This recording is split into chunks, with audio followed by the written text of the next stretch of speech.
देवेंद्र फडणवीस ने 10 साल में तीसरी बार मुख्यमंत्री पद की शपथ ली। ऐसा करने वाले वह भाजपा के पहले नेता हैं। शपथ के बाद वे पीएम मोदी के पास गए और अभिनंदन किया।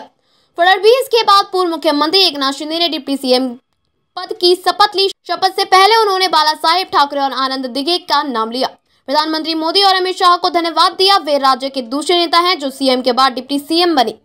शिंदे के बाद एनसीपी नेता अजित पवार ने डिप्टी सीएम की शपथ ली। वह छठी बार राज्य के डिप्टी सीएम बने। वह महायुति और महाविकास आघाड़ी दोनों गठबंधन की सरकार में डिप्टी सीएम रहने वाले महाराष्ट्र के पहले नेता बन गए हैं। शपथ समारोह मुंबई के आजाद मैदान में शाम 5:31 पर शुरू हुआ, जो 16 मिनट यानी 5:47 तक चला।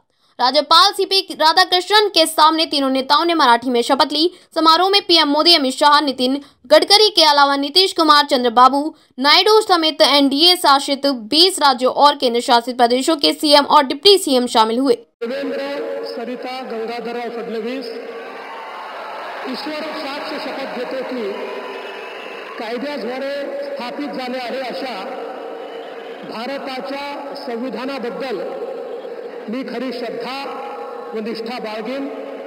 मी भारताची सार्वभौमता व एकात्मता उन्नत राखीन।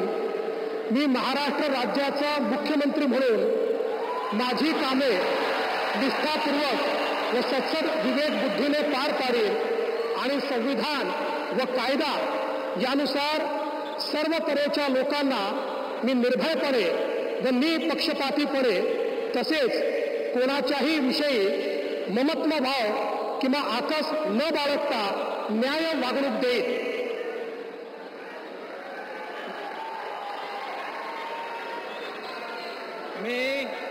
मी देवेंद्र सरिता गंगाधरराव फडणवीस ईश्वर साक्ष शपथ घेतो की महाराष्ट्र राज्याचा मुख्यमंत्री म्हणून माझ्या विचारार्थ आणली जाईल किंवा मला ज्ञात होईल अशी कोणतीही बाब असा मुख्यमंत्री म्हणून माझी कामे यथायोग्य पार पाडण्यासाठी आवश्यक असेल ते खेरीज करून एरवी मी कोणत्याही व्यक्तीला किंवा व्यक्तींना प्रत्यक्षपणे व अप्रत्यक्षपणे कळवणार नाही किंवा त्यांच्याकडे उघड करणार नाही।